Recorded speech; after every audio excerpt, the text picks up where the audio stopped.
Hey, so this is interesting. I'm doing the Twitch thing. It's on now. Um, I'm gonna grab a link to this real quick and then yeah, just party.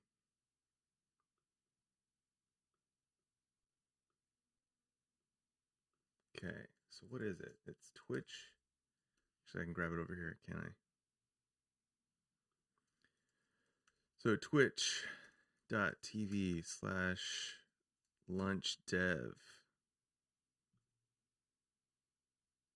Okay, okay. Oh, cool. Look at that. Look at that. We're live. Safari is using. Okay, don't care.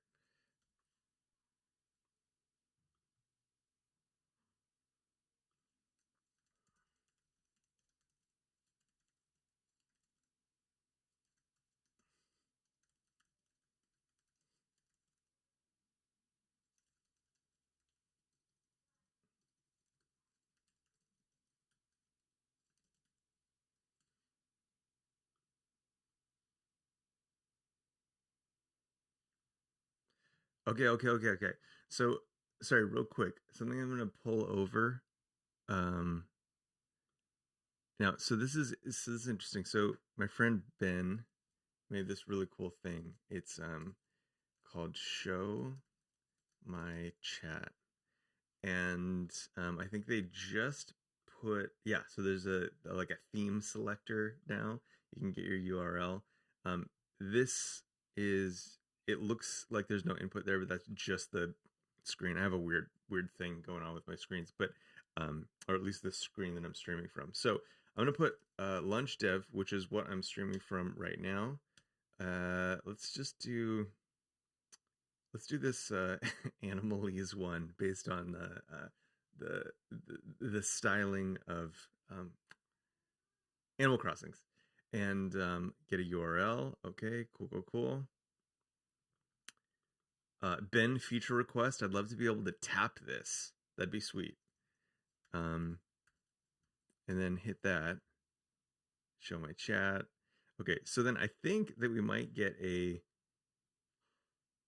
Oh, hey. There we go. There's Ben. Okay, I'm gonna keep this open. Let's go. CeeLo Codes. Welcome, CeeLo Codes.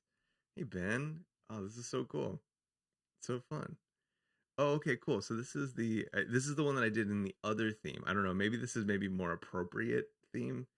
I'm just gonna keep this window open, which is kind of hysterically uncool. But I don't have a beautifully wonderful stream yet. I just figured, why don't we try this out? So yeah. So anyway, yeah. So what I'm thinking about today is I am working on I'm working on a talk. There's this event coming up called Reliable Web Summit, and they asked me pretty recently if I would be interested in joining to do a talk.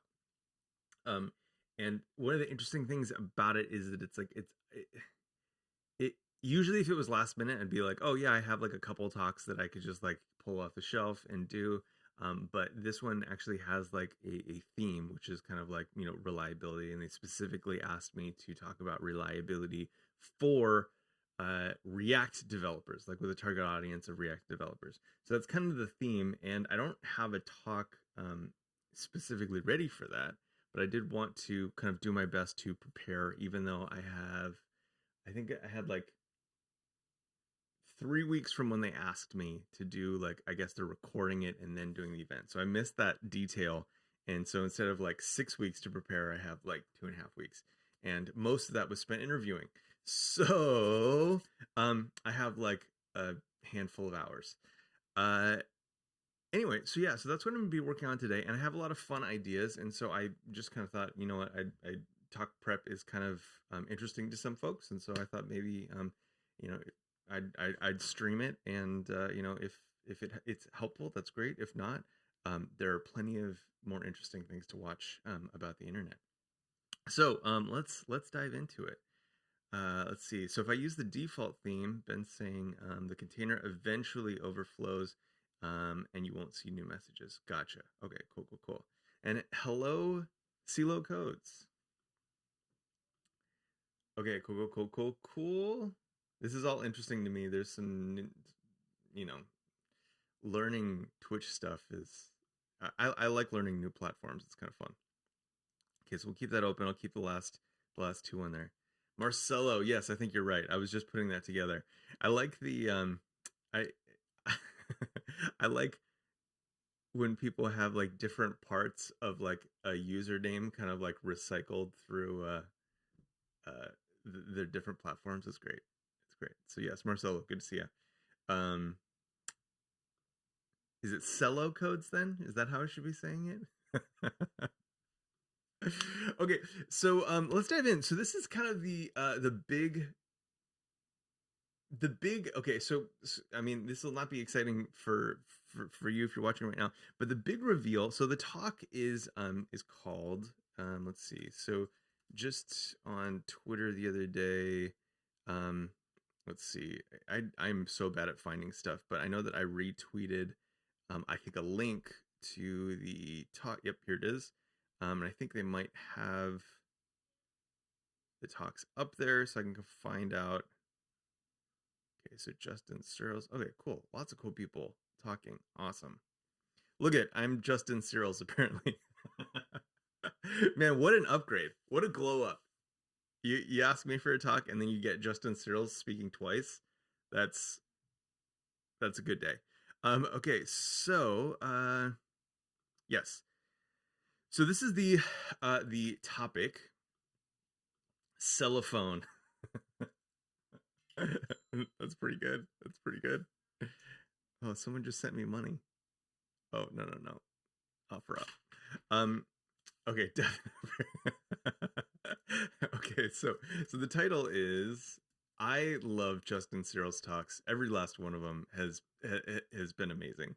So let's see. We need a bingo night. Yeah, money's great. I'm not knocking money for sure. I always like that Venmo sound is great. Rob. Okay, so this is great. I'm like actually learning everybody that I already know's Twitch handles.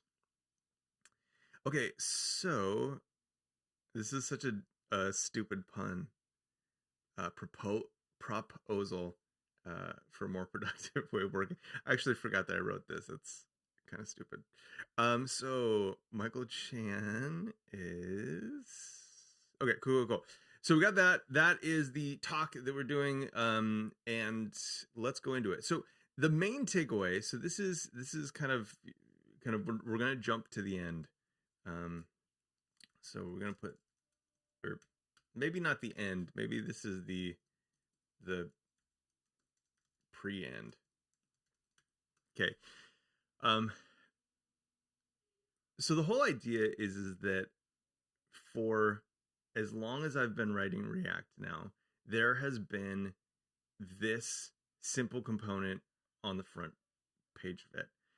This is the kind of like most quintessential, like, React component everyone in their React career has pre-end has written this component at some point in their life, whether it was like part of their learning journey, just it, maybe they copy and pasted it, maybe they opened up a starter and had this inside of it. Like everyone's interacted with this just by coming to the React.js docs homepage. You've seen it. And I think that this component, the more that I have learned about React, is fundamentally flawed. It's the worst way to introduce someone to React. And I've heard it described to in my rants about it in the past as kind of the hello world of React. I don't think that's true, right? Because really React DOM.render, and then you just put like a div in here with some text. That's the hello world. Like that's how you know that React is working. This is a whole lot more than hello world. And it puts you down. Like the thing that concerns me is that it really puts you down this path of like props are everything. And so I think that this is like, and I think that we've actually seen this kind of like take effect. Like all of the bad things in React have their roots in this. So, like the propcalypse, as Jen Creighton coined, is kind of tied to this. Prop drilling is tied to this. Like everything that like kind of sucked about React is tied to this, and I just keep seeing it. Like I keep seeing it. I see new developers all the time going down this path, and so my feeling is that like maybe there's a way that we could talk about how this is bad. So at the end, we're gonna. So the component that we're revealing is this like hello message name equals name component. So that's the one that we were like saying this is the most expensive component.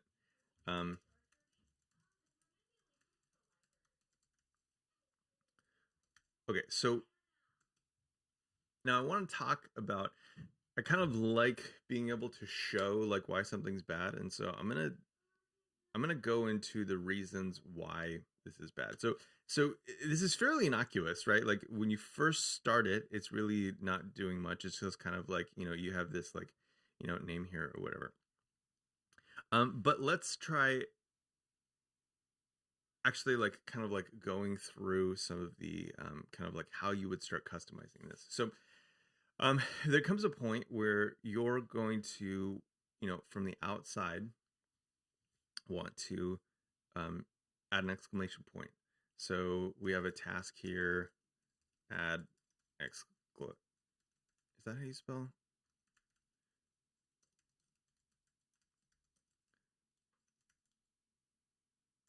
Might be some typos in there because there's no spell check. Oh, there is spell checking. Look at that. And I got exclamation right. It's all of the X words that I can never spell correctly. So add exclamation point to demonstrate excitement. Okay, so now we have a little bit of a problem, right? Because someone, when someone's asking that, they're just looking at the one piece of this. They're looking at their page, which has this on there, and they're like, this page needs an exclamation point. However, if we do this here, now we have to concern ourselves with literally everything, like every part of our application that that uses this component, right? And so we gotta like, search, check all the pages, whatever. This is hysterically just adding an exclamation point in one place is now like a breaking change.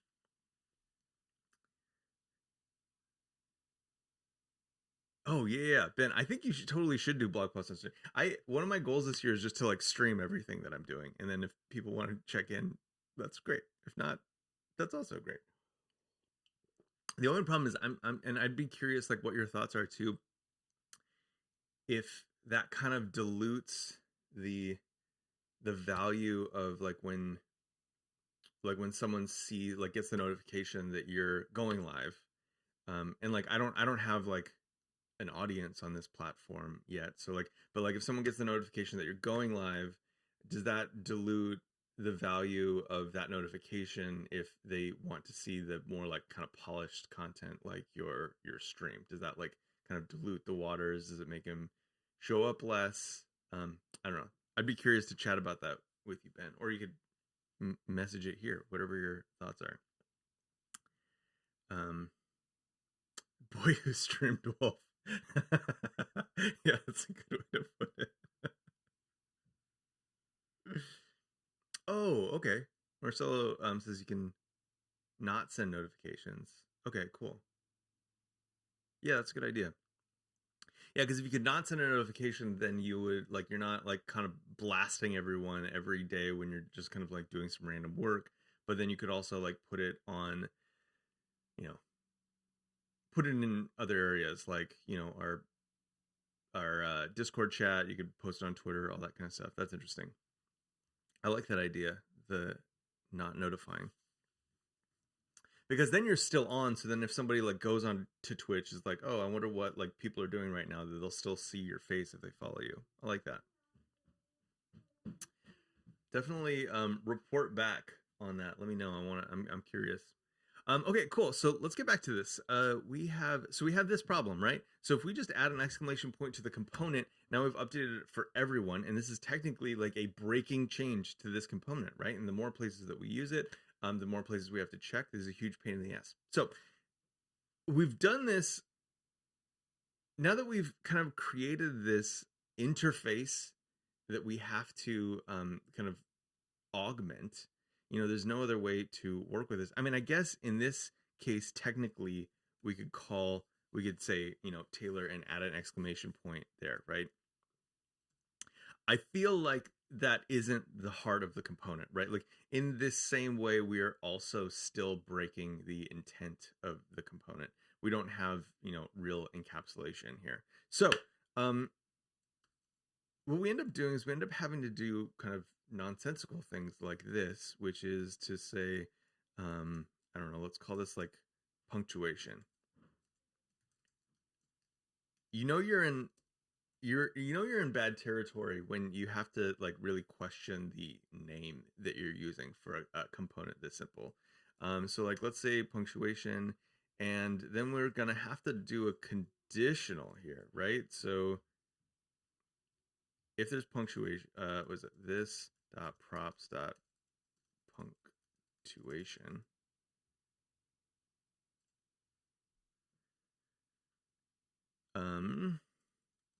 Or period.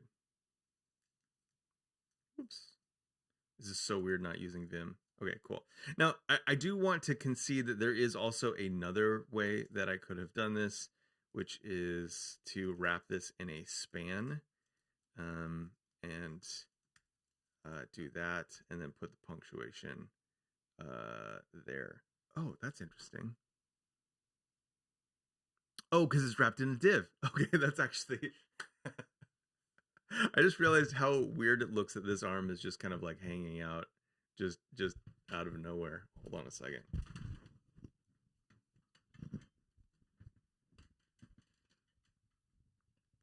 Okay. Okay, so this is actually humorous because I hadn't realized like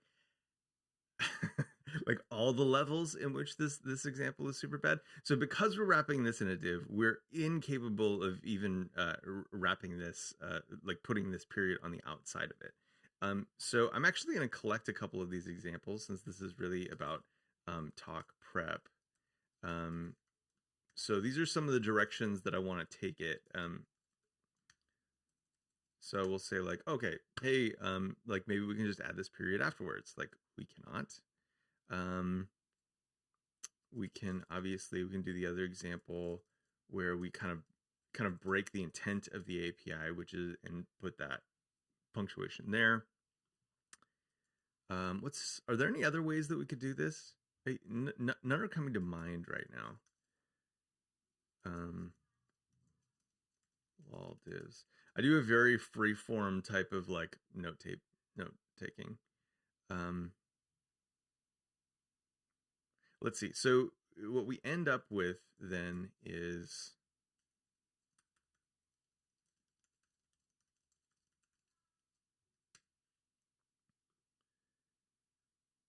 something where we now have a punctuation prop.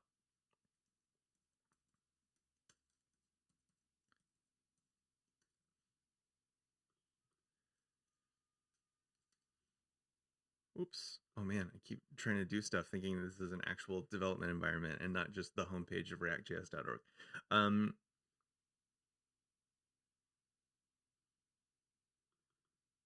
Okay, cool. So we have a punctuation prop. That's going to change our component just a little bit. So we're going to have to do this.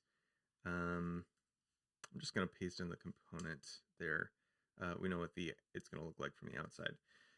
Okay, so the problems with this are, kind of obvious. We're having to like kind of create this more like one-to-one mapping.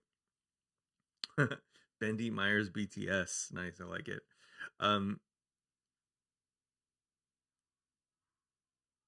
Okay. So now we'll get to this other thing too, is that like, what if we want to now customize this greeting? So again, we're going to have to have some like really funny term for this, right? So this will be like this dot props dot salutation, is it? Or hey.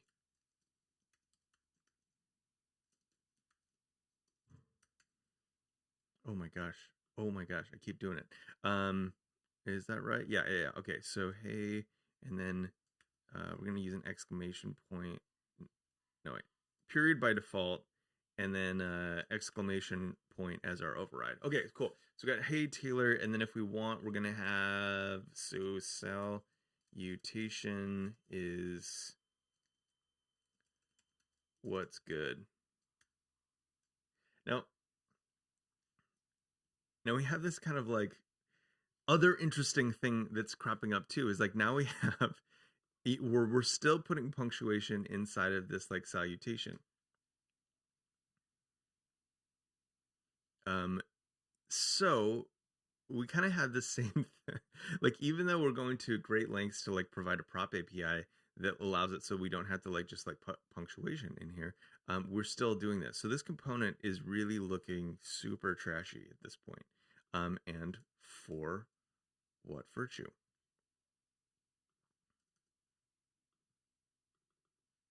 Okay, copy, paste. Oh, what did I do? My keyboard skills today.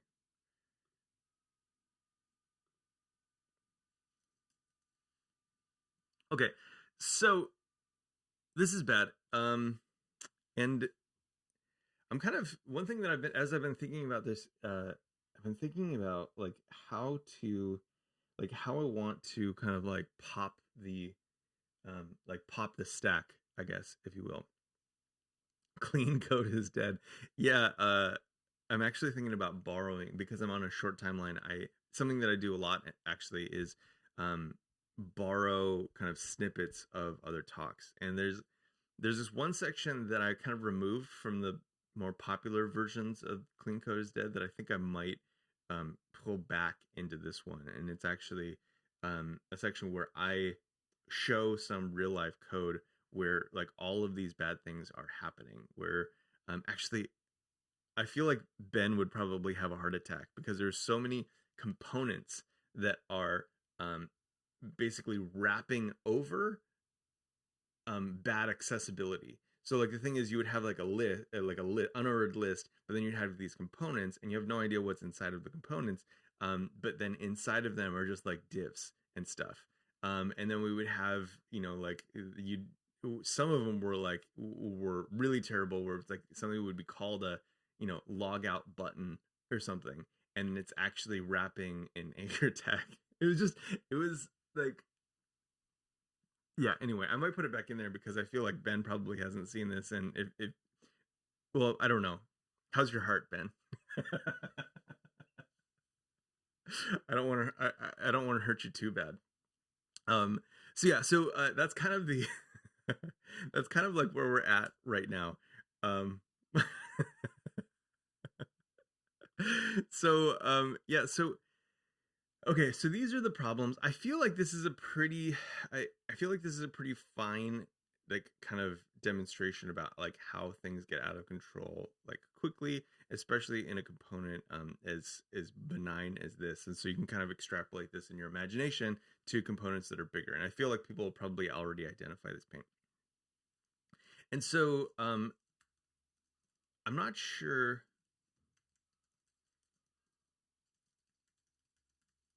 So the question, kind of a question for me that I have right now is like, do I want to tell people the answer,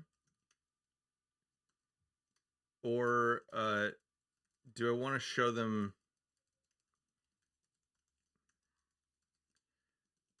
So the way this could be is like I could just say like this is how this should be written, right? We should be using children more, like lean on what we already know.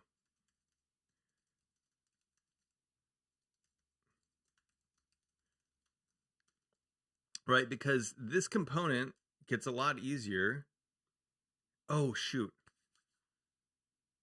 So here's the question, and I'd love to, if you're in here, I'd love your feedback on this. So, um,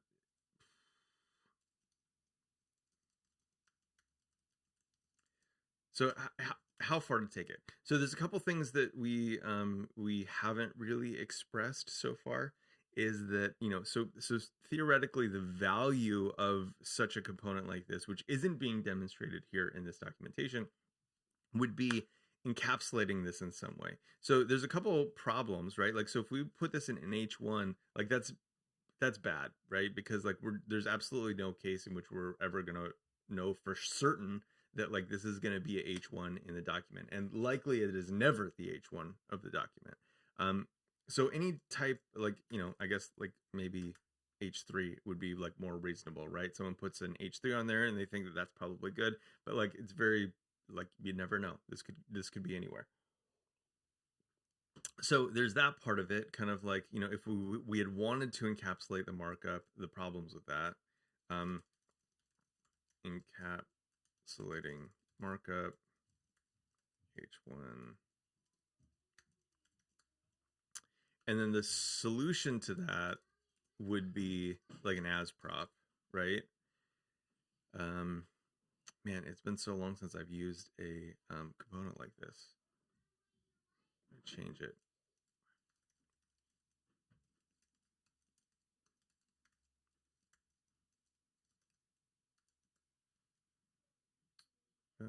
Render goes away.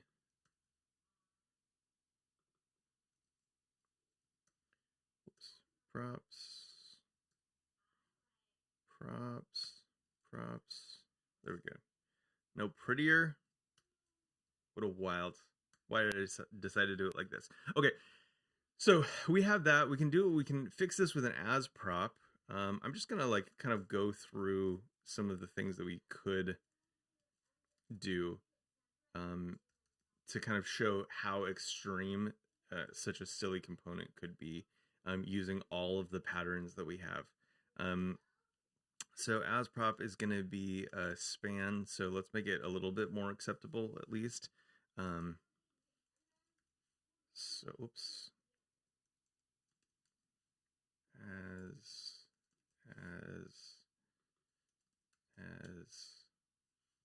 unexpected token as what I do function.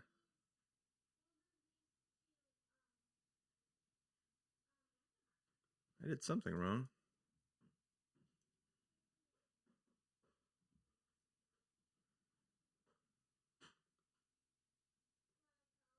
So incoming as the lowercase as, we're gonna take that locally as an uppercase as. We're gonna assign the default to span in case nothing is provided. We're taking the rest of the props. Oh, is it this? The function. I literally don't see anything wrong with this. Let's try again.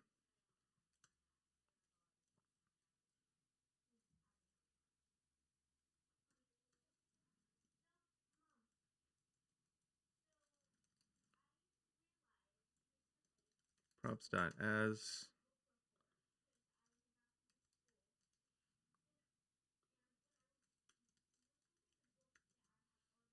Interesting. Okay.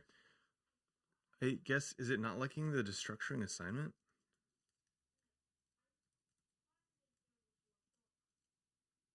Weird. I guess it doesn't. What a funny little old example we have here. Okay, interesting. Okay, so that's fine. We can do it any number of ways. So we have, so we're going to use props as, that's fine. So we have our as prop. We have some other problems, right? So if we put a class on here, so default class. Oh shoot, I'm not sure how to. I guess we're not spreading all of the props anywhere. Though we need to. Okay, so another thing is the problem with, so not spreading props. We got that, no problem. And then there's another problem. So so now this just kind of acts like any other component that we have. Now the other problem is, what is it? We have class name is going to be props dot class name. However, we're going to be doing something like, let's say this greeting is going to have some kind of default styling to it. So this will be like, what is it called? Hello message. Hello message is going to be our thing, and then we'll use some function like class names to like merge that with, I can't do it in this environment unless I actually write class names. So yeah, so this is actually really fun. Ben just says that they haven't seen this used like this before. And yeah, so this is actually something that so JSX, as of right now at least, supports property access syntax. And I have found this incredibly useful. And it's actually, I mean, it's not altogether different from doing something like, React.fragment. It's exactly the same principle. But there is something kind of like slightly different thinking about it like this. And I have always loved the ability to kind of like reach into things and just use them directly in JSX, which is, yeah, really nifty. I remember doing this a lot with kind of like screwing around with some SVG stuff, trying to make some cool SVGs work, and using this object property access syntax a lot. Okay, so problem is, like, now we have the problem of modifying class names or passed in props, right? And so like something like this, I'll probably jump to the end here where, like, if we have a class name and we want to, but like, let's say, one of our consumers doesn't like the default styling, and so they want to like write their own, but still have the benefit of like, using this component. We might have to do some kind of like no style. And I'm not advocating any of these. I'm just kind of sharing what I've seen. So modifying props, and then the problem of kind of hiding, like not using props, or what is it? Suppressing defaults? Is that? I'm gonna say this is kind of more like specific to class names and style, probably. Now the way to do the solution to this, if you don't want to use an extra prop, which I'd also get to, which is a decent practice, is to take a function, or which is going to look something like prop dot class name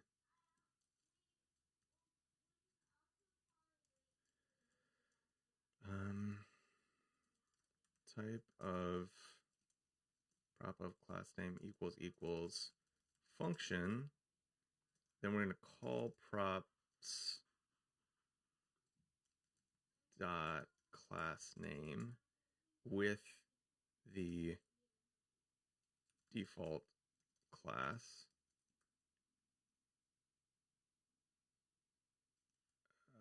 Equals function question mark. The alternative is just going to be to class names these two together. Props dot class name,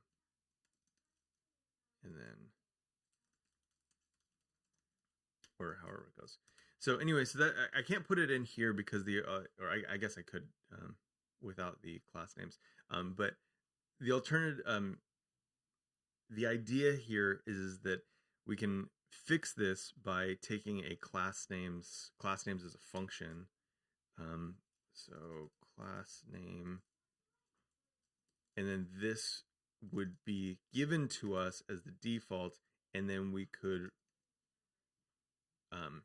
return nothing, an empty string. in which case we're effectively nullifying the default without having to add an extra prop like a no style prop.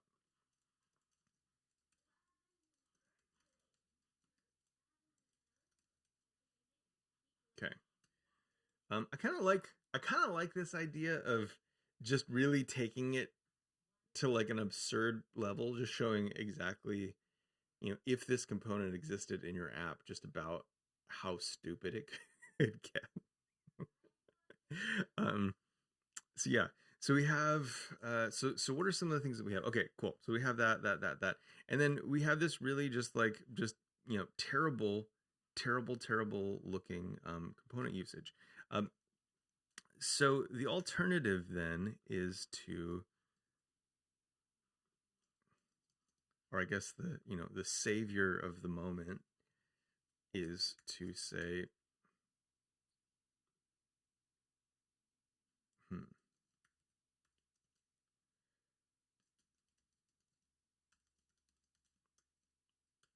Okay, so something that I want to be careful of is not assuming that this is just bad because it looks ugly. This is like, I think this is a problem with a lot of the arguments around clean code, is that it's really just about aesthetics. Like, I don't like this because I don't like the way it looks. And I think that it's probably fair to thanks for the follow, friends. I think it's probably fair to, I want to try harder than that, right? And not just be like, oh, look, there's so many lines of code, this has to be bad, because that's not true. There is it's justifiable to have like lots of code. Sometimes APIs are complicated, and they're necessarily so. Like, there's still good APIs even though they're complicated and gross looking, and maybe a gross looking one is better than the alternative of like a decent looking one that is not as functional. So um, I want to make sure that I like establish the problem really well. And I think the problem here is that we have a component, and like, what are components supposed to do?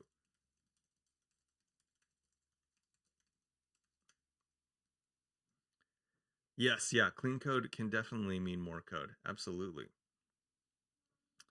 There was actually, I'm trying to remember. So I'm doing this interview, and they have they actually, I have to say, as soon as I'm done with this interview process and I can talk more publicly about it, um, I will, because I thought it was excellent. But one of the things that I really appreciated is they gave a that's not going to show up.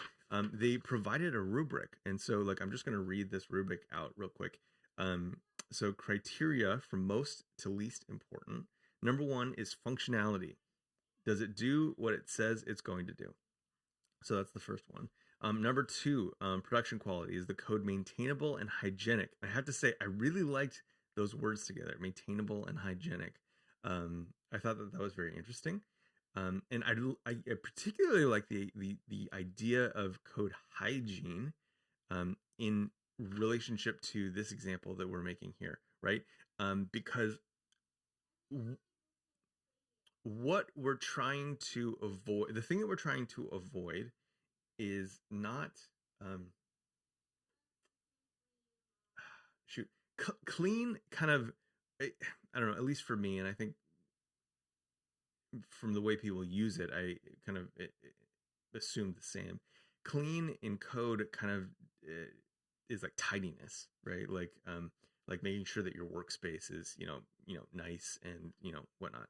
um but there is kind of like a lot of aesthetic to that. Something I like about hygienicness is that what we're doing is we're trying to keep an infection at bay.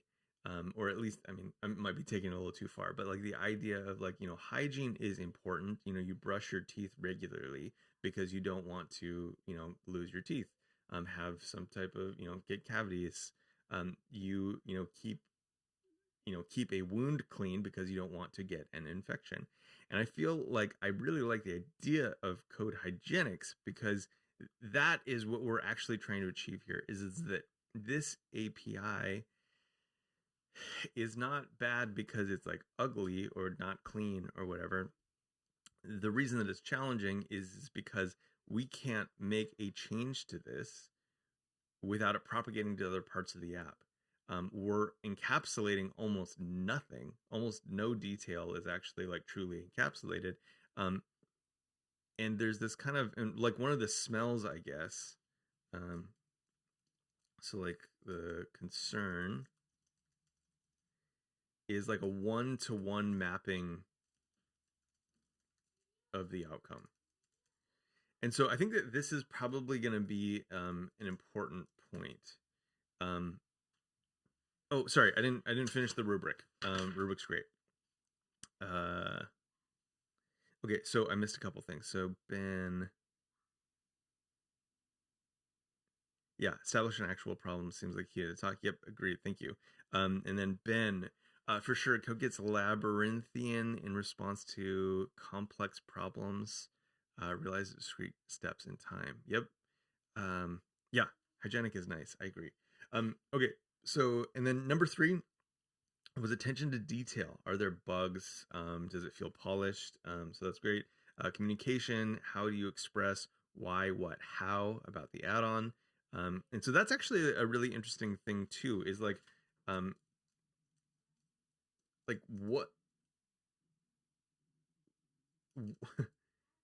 what opinions is this component expressing?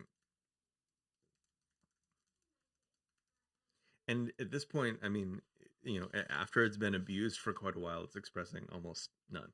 So anyway, those are the criteria. I thought that was excellent. I really enjoyed it. Okay, so let's see. That's one awesome looking chat window, Benny. Yeah. It really is. Look at this. Look at this. Again, I'm just gonna, look at this. Another theme. Look at that. Perfect. Again, show my, and also domains. You know how I feel about domains, and this is a great one. So yeah, so instant theme chat. So you just go in there, do your thing. Now I'm using my A10 Mini to stream, so I am gonna have to figure out how to actually like do a proper overlay since I'm not using OBS. So that'll be interesting. Try the mind chat. Oh, I'm sure it goes crazy. Good hygiene will also lead to others hanging around you. Yes, it's funny. This is actually true. I think I have had a number of people just kind of like want to work on projects on my team because there's a lot of intent behind the code, and it wasn't just kind of like following like a bunch of best practices or whatever. And this actually might be an interesting idea. Is that if we go through these, we can kind of demonstrate that we are using best practices. So like cool thing about going through all the processes is that see all of the best practices. You're seeing the chaos of my note taking right now. Like, what does it mean? Nothing. So Ben, so in quotes, what opinions is this component expressing? Yes. My big gripe with many component libraries are that they become so extensible that they don't express any opinions. Like sensible defaults for markup, etc., etc. Yeah, man, that's really great. I'm gonna actually copy that. I'm really grateful that you're here because that is super helpful. I think that's a good kind of it's a good expression of that frustration of like I don't even know what this is supposed to do. There's so much API here. I feel like I'm just kind of like feeding it coins and I don't know what I'm getting for it. Hey, Ben Holmes, welcome. Good to see you. Good to see you. Great job. Hey, I have to say, on Tuesday, your stream was awesome. It was so cool. I mean, like, kudos to both of you, Bens. Also, that bit in the beginning was very, very fun. All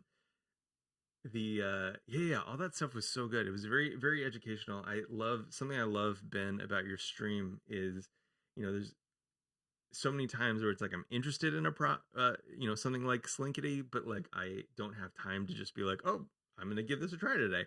And so watching y'all like work through it is just super fun. So you did great the other day. So let's see. +1, tend to see this with design systems that try to model every CSS tweak in JavaScript. Yup. Sometimes the best component is no component at all. Oh my gosh, look at this. This is actually where we're headed. Just a well-defined style sheet and variables. Yep. Like calendar component with a random margin left prop. Oh my gosh. I can't tell you how much margin left. This is so funny. Margin left, I swear, just cost us so much. In some like really old version of a kind of like design system that we had. Like I think buttons had a margin left. Um, yeah, I agree. I honestly I want to save all of these. I guess I mean one of the nice things about having this chat window is that I have the whole thing. I can just hit save on all of it, right? Yeah, Ben. What an awesome little product you've made here. Um, let's see. Can I get Oh my gosh, and look at how copy pastable this is. OMG. OMG. I love it. Look at the Ben. Crushing it. Crushing it. Um Okay, so yes, so yeah, so that really does kind of like bring us, and I feel like this is thank you for helping me express all this. Um Marcelo, good to see you. Thanks for being here. Super fun to see you. Um just some good old fashioned clean. Am I allowed to say that word? AF. I can say whatever I want on Twitch, right? I mean, I'm not doing it for money. Okay, so so the alternative is basically you use whatever markup you want, you use whatever classes you want. You do Yeah, you'll be fine. Okay, great. Thank you. So you put whatever you want in here, and then I can literally write whatever I want as well. So hey, who was it? Taylor. I can put any exclamation points in there, whatever I want. I can put 3, and like I did something wrong. Maybe it doesn't like the comment here.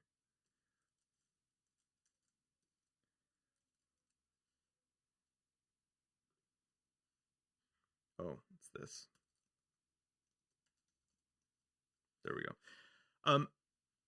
So why did we do all that work for nothing?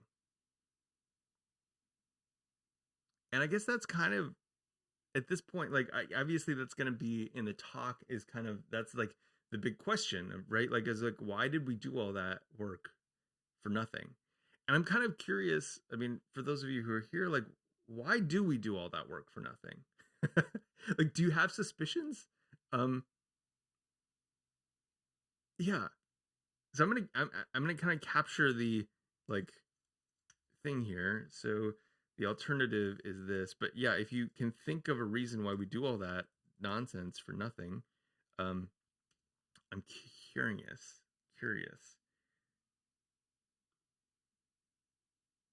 Okay. Oh my gosh.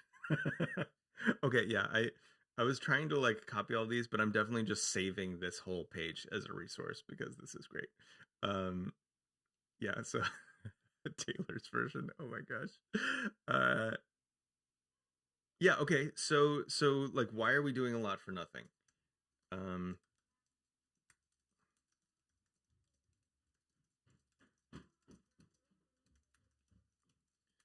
so what you said, imposter syndrome. Actually, I'm gonna grab all these.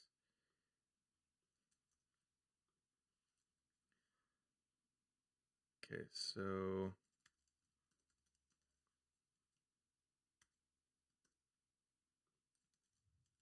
we'll mark that one. To feel clever, mark that one. Oops.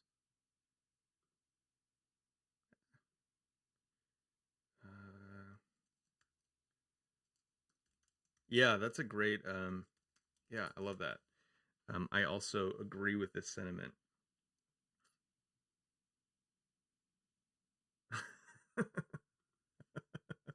Again, I'm gonna have to save this whole chat because these notes are gonna be funky. Get funky, funky, funky.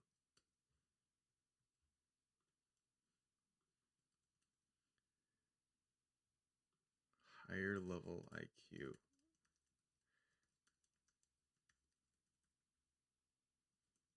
I'm gonna put higher order IQ.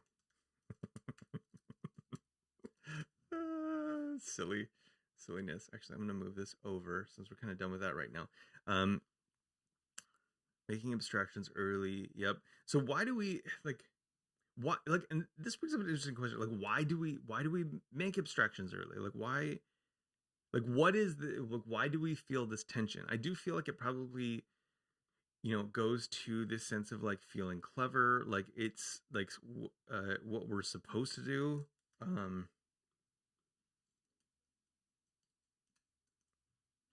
So feeling clever,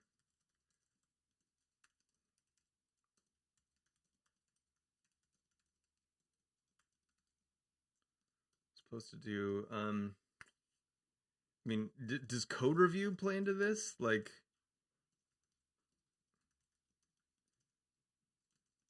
definitely the idea of clean code is like, oops, clean code. Is like, if you can, you should, right?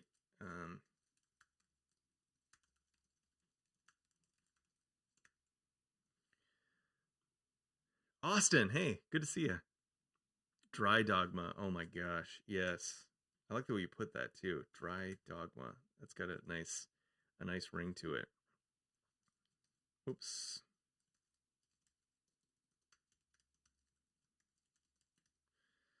I think devs are also just familiar with prop patterns as the vehicle for configuration because that's how functions work in every language.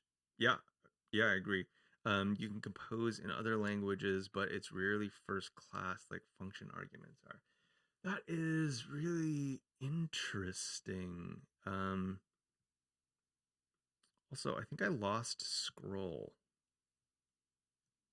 on this. Doop, doop, doop.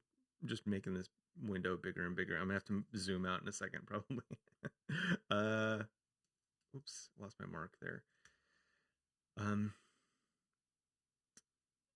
Yeah, so that's a really big one. Yeah, so this kind of plays into, this really plays into like HTML as like a compositional superhero.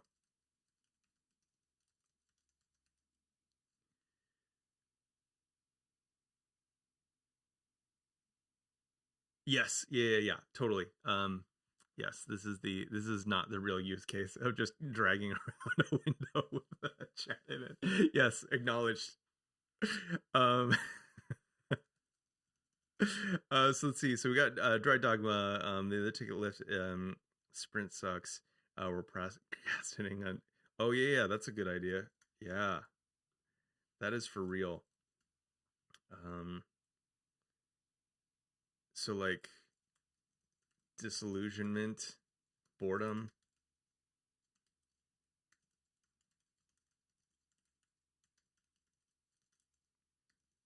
Action faking, I think, is a term that I've heard before. Let's see. Yes, what code bases? Yep. I'm gonna grab that too. That is a great post. Form of procrastination. Yep.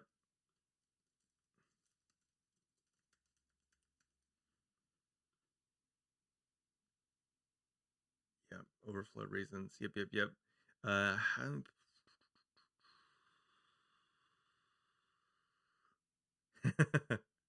Honestly, the link, that's the ticket right there.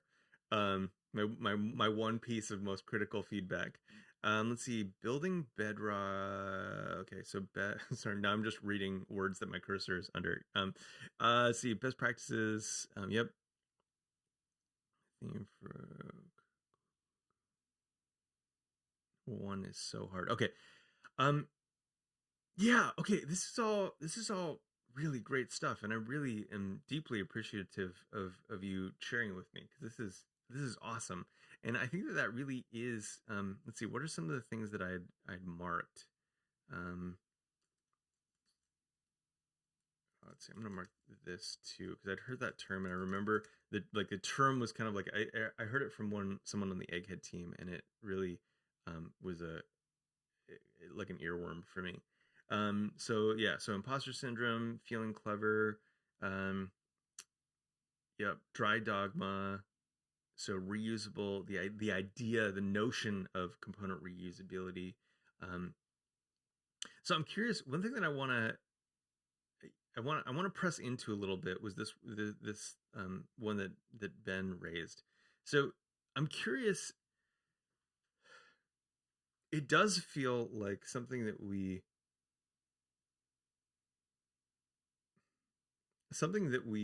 are kind of forced. There's a tension that we're forced to, like, kind of like work inside of when we're working with JavaScript in React, right? Which effectively marries JavaScript and, in a way, markup. Um, yeah, I'm going to use those terms for right now. So it's marrying JavaScript, the programming language, with like an XML like syntax that is kind of, we use, markup, for. So the question I have then is there something that we need to, like, is the magic in there? Is it cleanly dividing, like, hey, these are patterns that work really well in JavaScript because of the way that we think about functions. And these are things that work really well in HTML because of the way that we think about composition. And if we can, like, kind of, I don't know, maybe there's some type of like litmus test, um, or like boundary that we can give people that helps them think about which zone they're in, when writing React stuff. That's going to be like an open question, I think, for me, is like, um,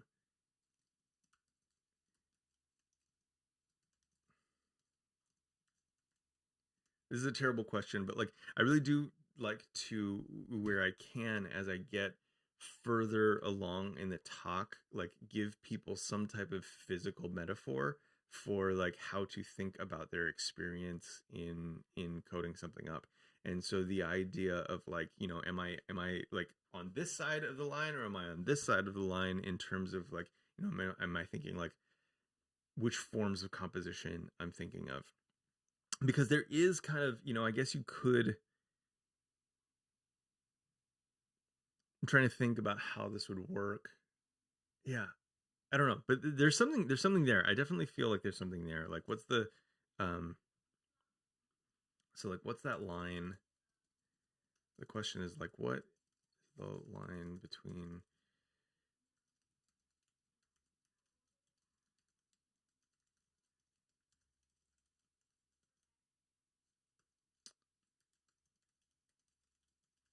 and, like, to be honest, I don't really know enough about, yeah, I don't know about, which way is best, one way or the other. Okay, cool, cool, cool.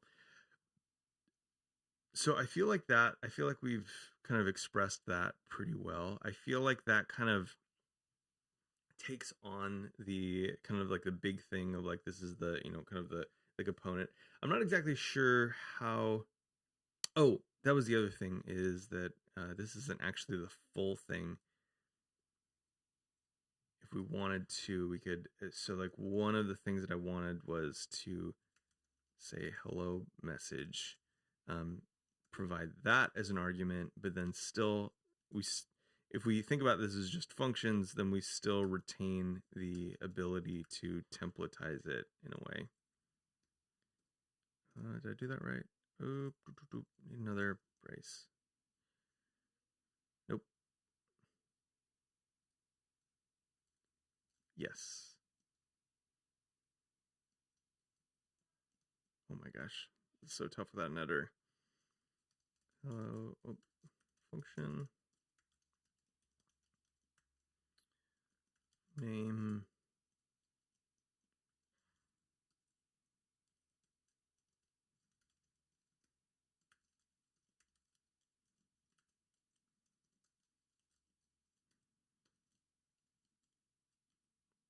Cannot find variable hell message.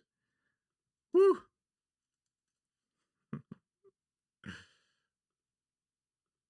I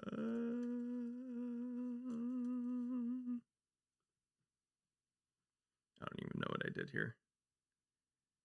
Whatever, not important. Let's see. Makes sense. Makes sense.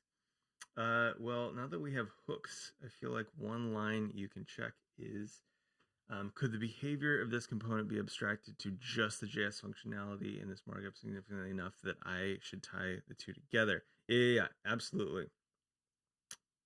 Totally. Yeah, and so I think that this is probably like, so when we get to it, I don't know what I did here, but let's see. Yeah. So like when we get to it, like basically like we can still have some type of like dynamism here, right? I gotta find where I was. We can still have some dynamism here, but like why are we trying to do it in React instead of just like using a function and then kind of like, keeping the separation, whatnot. So maybe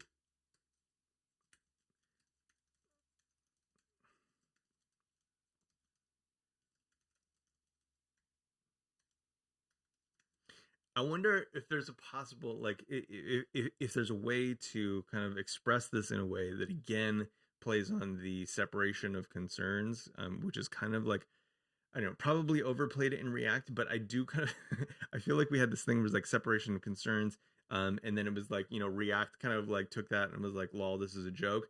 But then kind of like bringing it back to center and saying like, hey, like, there is a concept of what's up, Anthony.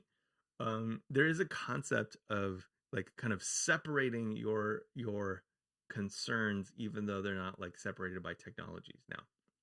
So I think that is important. So C is timeless separation. Yeah, yeah, I'd agree. Okay, cool. So I'm curious at this point. So we have. I feel like we have a really good core. And honestly, I kind of feel like this might be. I feel like this might be enough. I have a tension. Like I'm feeling a tension right now. I'll just be super honest. Feeling a tension right now where I want to extend this out to more and more things. So I want to kind of like I'll call it like the listicle tension, where I want to say like, okay, so now here's 5 things that you can do to like make your code better, in like components and hooks in JavaScript functions and like whatever. And I don't necessarily think that that's going to be useful, and probably antithetical to the spirit of this talk. And so I kind of feel like this is maybe enough. And I'm curious, y'all are pros. I mean, there's probably, very few things that kind of like stood out to you as like a new pattern or like a new possibility, like in seeing this code. And I'm curious, like, if you felt like if people just walked away with kind of the knowledge of like the things that we talked about, like it is okay to not make a component for stuff, right? And actually in a lot of ways it's preferable. And like these are the smells, these are the reasons that we like have the reasons that we make components. Like what is the reason? If we only focused on these um like is that enough? I'm curious if that would feel like enough, or if you'd feel like we kind of got to this talk and it got to the end of this and you're like, cool story, bro. So yeah, thoughts. And I'm gonna read some of these. Just had a dope meeting with Guild, fanboying super hard right now. Nice. So what's going on here? Yeah, so I am working on a talk, actually, and so I thought I'd follow what all of these cool folks are doing in our Discord, and just kind of open it up, do it not in isolation, not just sit in front of my computer and bang my head up against the wall for a couple hours. And I am so glad that I did, because the feedback has been absolutely invaluable, y'all. I am referencing you hard in this, and so actually that brings up a good point. If there's anything that you've commented that I've snipped and you don't want to be referenced, let me know. So yeah, but I feel like we all like that. Most of us. So the the title is The World's Most Expensive React Component and How to Stop Writing It. And basically is just talking about how props suck. They kind of like ruin everything. We've been trying to figure out how to communicate that to people in a way that they feel more comfortable and more empowered, not doing things the right way, right? But actually like kind of engaging with the like the outcomes, the goals, and all that, and hopefully like just feeling better about their work. Um, hey, what's up? I love it. I love seeing you all. Thanks for being here. Thanks so much for the help too. Um,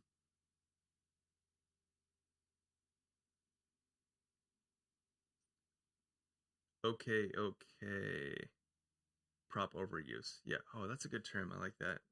Prop overuse.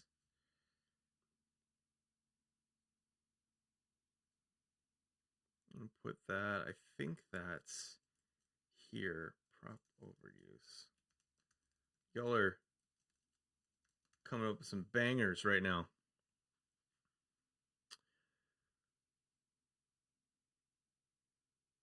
Yeah, I really like that. Kind of the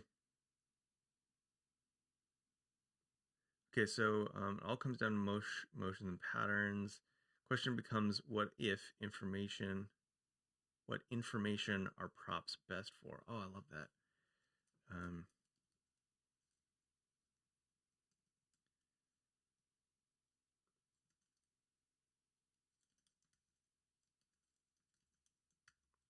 let's see. Yeah, I'm actually gonna put that down here. Not that it matters terribly where I put anything because it's all just gonna have to get filtered. Yeah, and I I think that there's a core in here that I really like is like the um I want to call it like structural.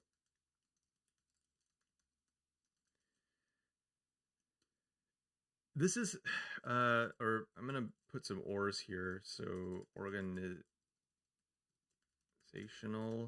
best practices. Um, this is something that I always kind of this is something that I think a lot of my talks kind of like come back to a lot is this idea of what is the best practice for you, what is the best practice for your team, like what of like best practices are rarely universal, right? And so like what of them are you picking and choosing for your team? And there's also kind of this notion of like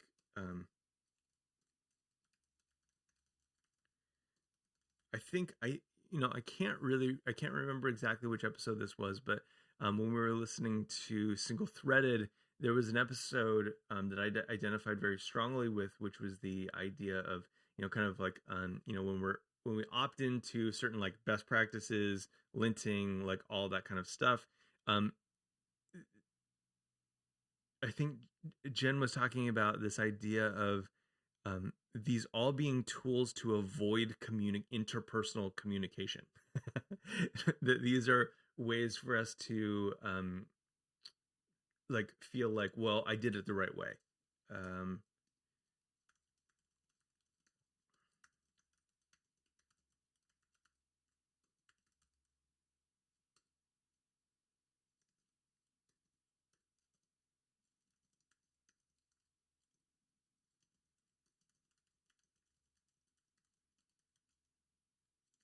so at least I did it the way you asked. Um, yes. I just want to make sure I didn't miss anything. Um,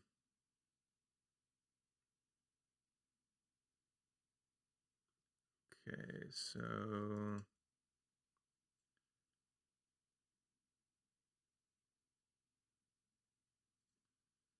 not sure this is enough. I'm wondering if you could pull the human communication aspect into it. Yeah. Okay. Yep. Agreed. And so we're here. Look at all y'all just bringing this thing home. Um, yeah. Yeah, because the problem isn't props suck, but rather too many props suck. Which props are? Yep. Agreed. I think that goes into yeah. So it feels like we're kind of we're building like a technical bucket. So this is just some random note. So we have like the two buckets that we're probably talking about is like um, technical stuff, which is like the best practices we use, why they or where they fall short, and that's kind of like demonstrated by the absurdity of this component. And then also, so like best we use where they fall short, kind of maybe like a little bit of guidance on how to identify some of the some of these things. So this is going to be like, which props are right, right? But then also there's going to be kind of the experience, right? Like the experience of like, why do we do these things as humans? And I think that is more in line with what we've been talking about. Just maybe I'm going to link our separation of concerns here again, because I think that these feelings are like, so like, doing it right, like avoiding painful feedback. Like these feelings are just as important in like why we're not doing it the way that that is most beneficial to us. That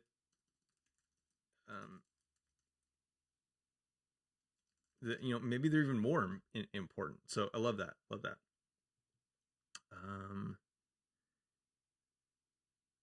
Yeah, oh man, microservices. You're gonna get me on a rant. Okay, cool. Here you're gonna talk about when props are right. It makes me realize that part of the conversation is best couched in a big, in my experience caveat. Yes, actually, I wrote a tweet the other day. Shoot. I'll find. I don't want you to sit around while I like find a tweet. But yeah, it was exactly that. It was talking about how like I really disagree with best practices. And it's more like kind of like shared experience based on like similar contexts, right? And so like two people could have a best practice that works for them that is not shared with any of the rest of the world. And I think it's interesting, right? Because we've seen. I think if if you've seen enough like web history, you kind of see this like, oh, the best practice is this, that, or the other thing. And then when we start to build different types of apps, right? Like when we went from like web 1.0 to web 2.0, and all those best practices start to fall over. And then kind of like when React came and it was like, hey, like we know that like these are the best practices, but also they're not, because they don't fulfill the use cases for like highly dynamic apps, like Facebook, which is showing chat messages and all that stuff. So yeah, I agree. Like best practices are kind of like a snapshot of whatever the problem that the most people are solving at that moment. And rarely are they perfectly tailored for the work that every team is doing. So yes, agreed. So yeah, I like this idea of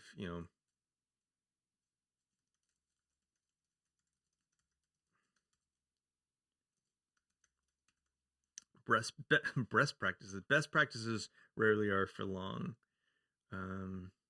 Here's what I found helpful. Yeah, I like that. Boop. Clipped. Hello world. Hey, Michael G. Good to see you. What's the 3341 for? I've never thought to ask that. If you're okay sharing, I'm curious.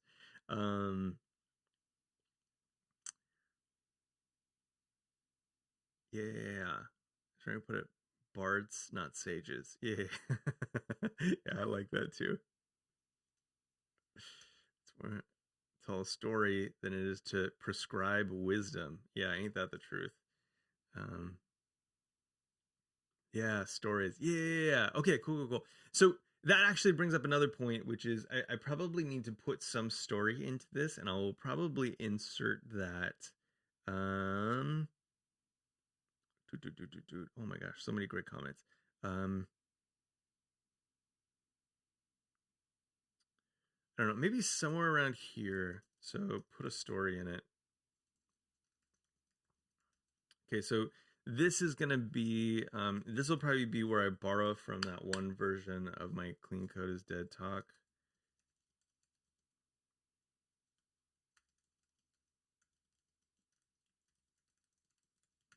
Um, and basically this is just kind of like an illustration. And so for those who haven't had the benefit of seeing that story, like it was a moment in our company's history where I had helped build our first React code base, and it was before any patterns existed.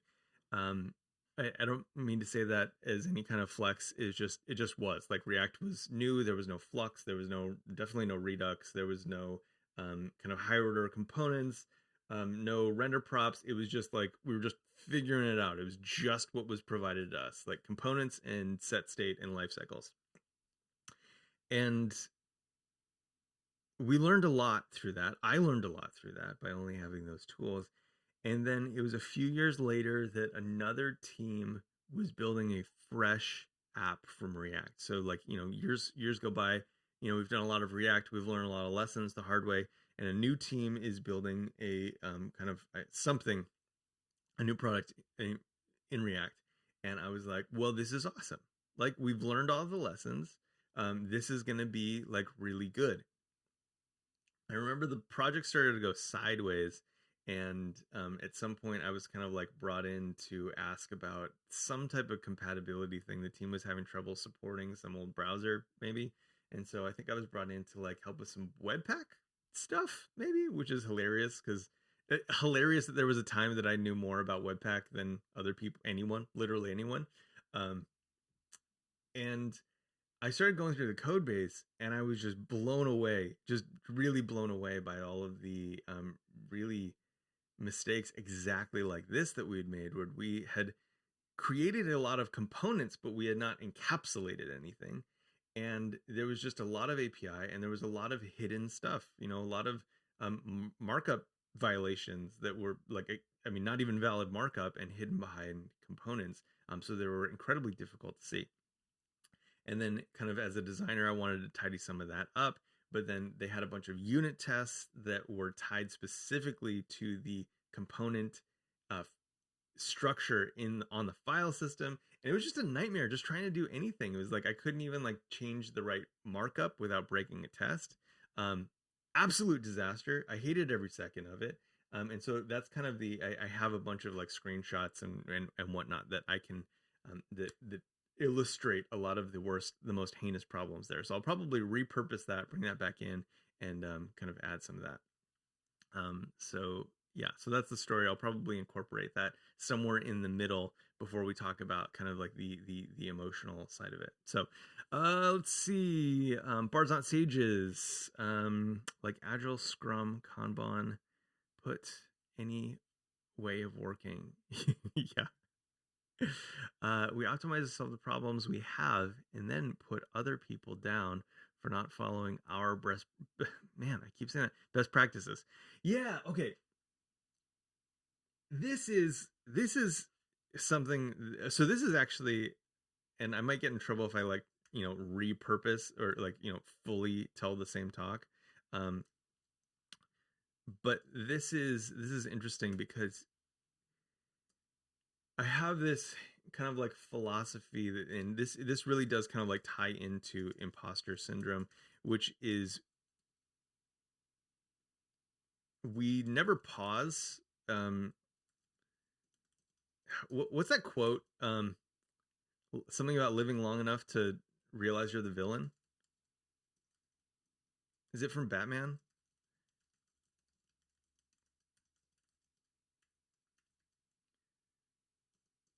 Yes. Die a hero. or live long enough to become the villain. Yeah. Yes. I also have a um, I think I also have a tweet on that. Apparently, I tweet a lot. But yeah, the idea that some of us are so consumed with our own imposter syndrome and how we experience that that we don't realize that we have become the villain in other people's lives. That we have become the kind of like out of touch, senior who always wants everything done in a certain way. Because we've been so busy creating this kind of like facade of competence, um, cascade of competence. How do you spell facade? That's not it. Basically, we're so busy building our own like facade of competence that we kind of don't realize that like we're doing the same thing to other people that we did to that we has been to us and that we hated. So yeah, so that's kind of like, I don't know, definitely something facade. Oh, hey, you always got the punctuation. I am a very lazy typist, and I ignore the punctuation, but yeah. Um,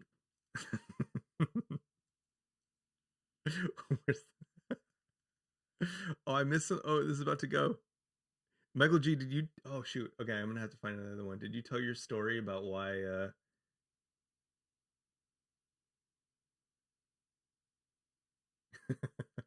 Improvise. Okay, yeah.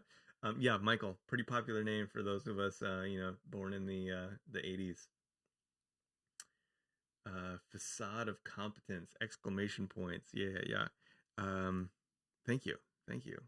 It's a collaborative effort. So our design system team is already becoming the villain, mostly because of our codependency. Since they need to build a platform that predicts our needs. Oh my gosh, yes. This, oh my gosh, this. Having worked on a design system team for several years, there's a very fascinating, a really difficult tension, in that I had done it long enough that I'd seen everything that we had built predictively fail, and so I realized for us that was not the right way to do it. But then like convincing people to build stuff on their own, and that us kind of like refactoring it, rewriting it, extracting it later was the best approach for the company was impossible work. I couldn't do it. I also had a really hard time kind of like getting leadership and management on board too. The idea that we wouldn't write it once and for all.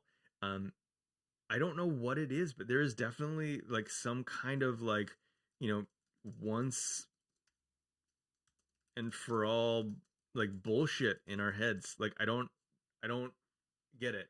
But there's definitely something there. So is it just Michael G33 now?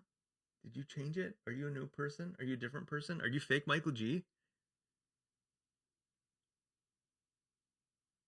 Okay, cool. Go. Whew. Nice. Glow up. Glow up indeed. Um, yeah, so yeah, design systems are in a really weird spot right now, and I really do hope that space kind of matures. I don't think that it'll be possible without kind of like a full scale like re-understanding of how design system teams are supposed to operate, and how it's not like how you can't predict the future. That's just not how this stuff works. Um, I don't know. That's a totally different rant altogether, but I agree with you 100%. Okay, cool. I feel like this is good. I'm curious if there's anything that you feel like we haven't expressed on the kind of like emotional, maybe like structural side of this thing. That would be interesting to me. Because there is kind of a remaining question. How do I like how do I improve the place that I work? And this is maybe like the hardest question of all, right? Because the thing is, you open up a pull request, you if you obey all the linting rules, you do everything the way that you're like, you extract everything the way that your seniors like to see things extracted, and and and whatnot. Like that is the easiest way to just kind of like, live your life. Right. And at the end of the day, like all of us just want to be like living our life. Like we just want to like go to work, do the thing, and then like leave work and like, be with our family, be with our kids, play, games with our friends, watch, hours of YouTube until you pass out. Right. Like this is the most important. Like we don't want to spend all of our life's force like kind of like making work. So like what are some of the best practices that we can suggest to people to say like, hey, like how do you spark better conversations? How do you question the patterns that are in place? What's the best way to do that? Like how do you raise a flag and say like, I don't think this is going to serve us. um yeah, what's the advice on that front? um yeah, it's a great chapter from Smashing Magazine's last book around web design. Oh, cool, cool, cool. What book is that? Do you mind linking that? Oh, New Frontiers in Web Design. Awesome. Has a lot of content. Why design system teams can fail. Oh, that's great. I'm gonna have to check that out. Um, New Frontiers in Web Design. Smashing. I feel like I would like this book. Ooh, look at that cover. This style seems to be a trend. I can't. Yeah, seems to be a trend happening right now. Um,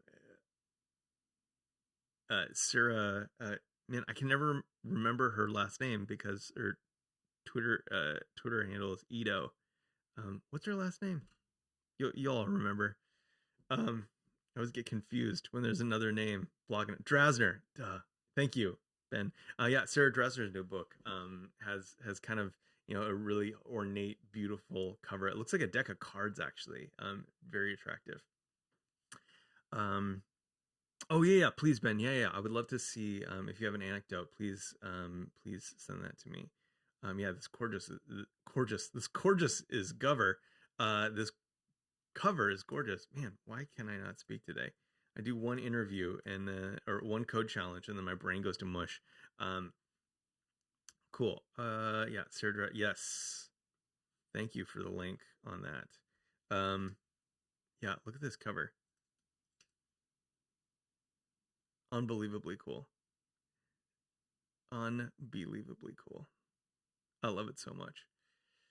Um, I love the juxtaposition of the kind of like that old style of like etched lines, but then also like keyboards and hard hats and whatnot.